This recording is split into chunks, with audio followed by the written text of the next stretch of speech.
القرنفل. قبل التعرف إلى القرنفل وفوائده، نورد هذه التجربة الشخصية لسيدة عانت بشدة من حساسية السعال بعد الولادة، واستمر الوضع على هذا الحال لفترة طويلة. روت لنا هذه السيدة كل محاولتها للتخلص من السعال الحاد، حيث زارت العديد من الأطباء لكن دون جدوى. وفي أحد الأيام وأثناء زيارتها لوالدتها التقت بامرأة مسنة، وخلال الأحاديث كان يشتد السعال. لاحظت العجوز معاناتها فقالت لها: علاجك سهل، ضعي نحو 10 حبات من القرنفل في كوب ماء واتركيه من المساء حتى الصباح واشربي، ثم ضعي مثلهم من الصباح حتى المساء واشربي المنقوع. كرري التجربة من 4 أيام حتى الأسبوع. طبقت الوصفة وشفيت تماماً. من هذه التجربة الشخصية سننتقل للتعرف إلى أهمية القرنفل وفوائده بالتفصيل.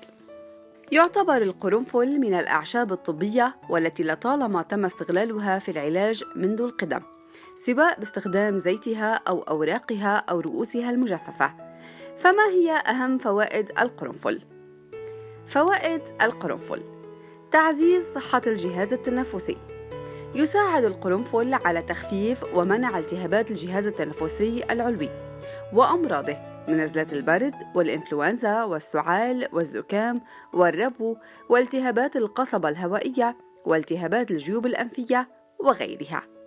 وهو يعتبر طارد للبلغم ومسكن طبيعي، ويساعد في علاج التهابات الحلق لصفاته المضادة للجراثيم.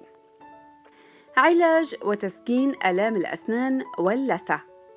يساعد القرنفل في تسكين آلام الأسنان، فبالإضافة إلى كونه مطهر ومضاد للجراثيم، يحتوي القرنفل على زيت اليوجينول والذي يعمل عمل المخدر.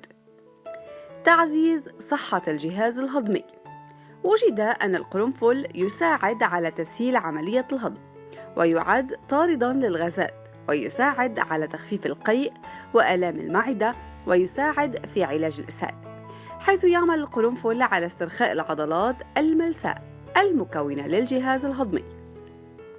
تنظيم سكر الدم، حيث وجد أن القرنفل يساعد على تنظيم مستويات سكر الدم لدى مرضى السكري، وبالتالي التقليل من خطر إصابتهم بالمضاعفات المختلفة.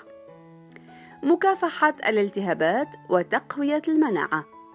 إن زيت القرنفل قد يساعد في علاج العديد من التهابات المفاصل والروماتيزم، ويكون استخدامه كالتالي: إذا ما استخدم في تدليك العضلات فهو يساعد على تقليل الالتهابات والإصابات وتسكين الألم، إذ أن القرنفل يحتوي على مضادات أكسدة قوية تدعى الفينولات، والتي تعمل على مكافحة الجذور الحرة ومحاربتها. أثبتت الأبحاث مؤخراً أن للقرنفل دوراً في مكافحة السرطانات، وخاصة سرطانات الجهاز الهضمي. آثار جانبية للقرنفل.